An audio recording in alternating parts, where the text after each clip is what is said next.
So this is our music video. We did it on The Hunter, a band that all three of us like. So we thought it'd be a good idea to make a film about something we're passionate about. So Henry's going to talk you through the brief. So one of the main things that we try to keep to on the brief is the deadlines, because we understand how important it is to make sure that we're efficient enough to stay on this and make sure that we don't overrun, because then that would set off everything else. We're required to do this on time and work together, because there's 3 people working on this production, what makes it easier, so it could release some of the stress that would be put onto one person if it was in a one group. So it just helps all round if we keep to these deadlines. Okay, so we did this production for the band known as The Hunter. It's a very successful and up-and-coming band, indie band. They've done quite well recently. They played at some good venues.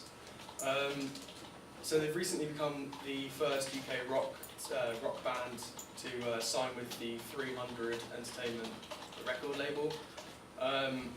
They have music videos for a majority of their songs, which we have produced personally. We've made the You and Me music video for this project, and we've done this because we believe that their production may have lacked in certain areas.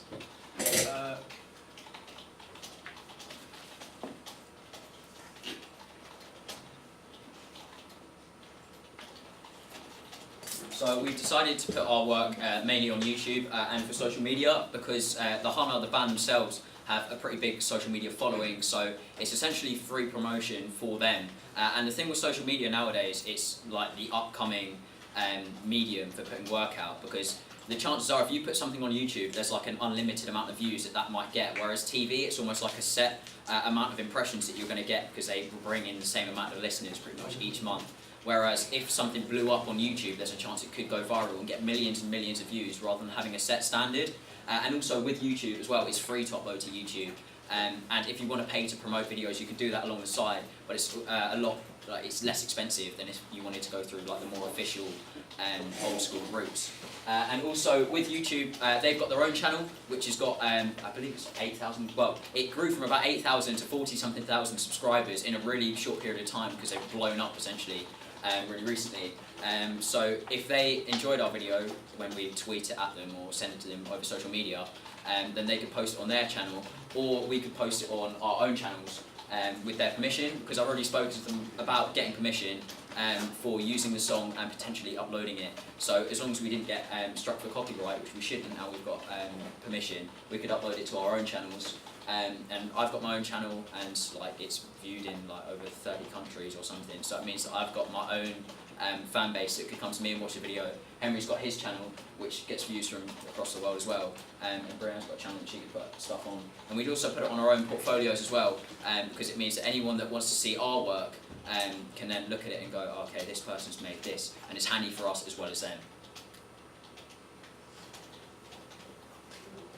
We sent out a survey asking these questions, and we found out that, well, when we started the project, we had a rough idea of what our target audience would be, like we sort of knew. But we sent this out anyway, and it turns out that it was, apart from like the profession, we thought it'd be like sort of older people that works in like, I don't know, like offices or something, but it turns out to be students. The age range is our age, so we found it easier to like produce this music video because we knew what we'd enjoy, what they'd enjoy. So yeah. So we're going to show you a couple of snippets from our video, and then we'll talk you through what our thinking was from each of the clips. It's going to work. I'll just hit this.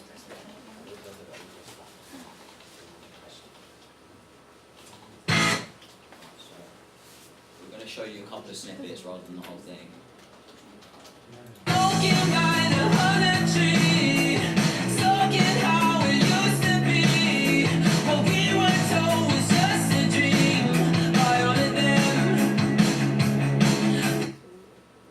So with this first clip, we had a lot of things going on. So the first thing you'll notice straight away is all the film grain we've got going on. It's a sort of more grungy look. And we thought that it's quite cool to go with that, because The Hunter in a lot of their videos go for a sort of similar look. And the thing as well with their videos is they're using a lot, like much better cameras. So we didn't have as nice of a camera. We had a DSLR, which was sort of like entry level. So when you add like a film grain to it, it's a sort of retro look, and you don't get the kind of gap in quality between ours and their like much crisper camera. We've also tried to look into like the psychology of camera movements and things, and looking at how the movement and positioning and composition and stuff will push the narrative further than just what your actors are doing. Because what we found is we've got semi-professional actors, like they've never really done it, they're amateur, and as much as you want to get a performance from them, you're not guaranteed to be able to push the narrative through your actor's performance. So we thought if we could do stuff through camera movement itself, then you know it would be really handy. So with just this shot that you can see here, we've tried to set it up so there's a looking room, because we watched a load of videos, did a load of research before our production about image composition, and what we wanted to get was a little bit of sort of like headspace, which we didn't get in this shot, but we wanted to have a looking room as well, because it just brings the actual image to life a little bit more.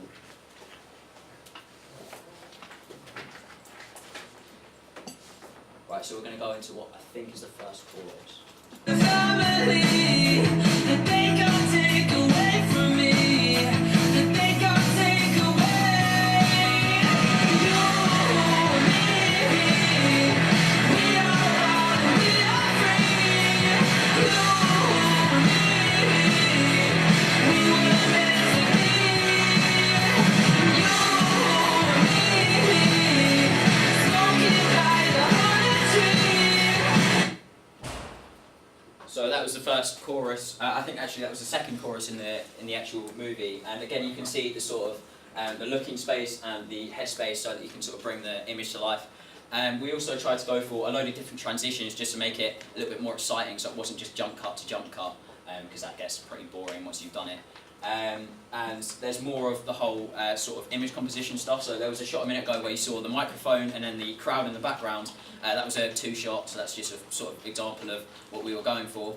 And another thing as well, we went for black and white on all of our gig images, because when we went and shot that evening, it was really dark, and because we haven't got a nice camera, we had to use a high ISO, which meant that there was like loads of grain and nastiness. So that ended up being black and white, and we didn't put any film grain on it because it had this natural grain to it anyway. So that was another reason why we used film grain, because it sort of levels that out, and it doesn't mean that clips look out of place.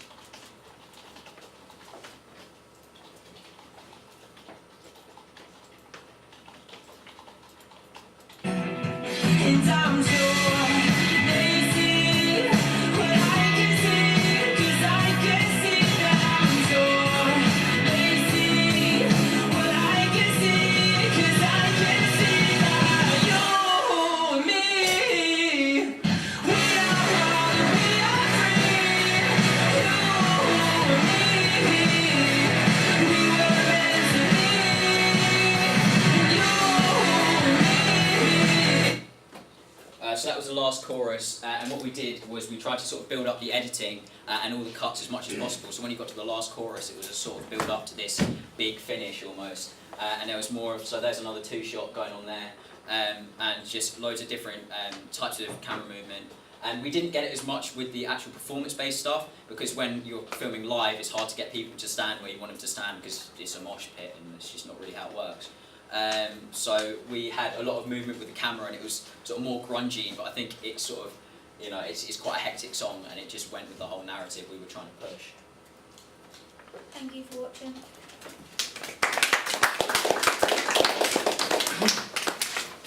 Next one.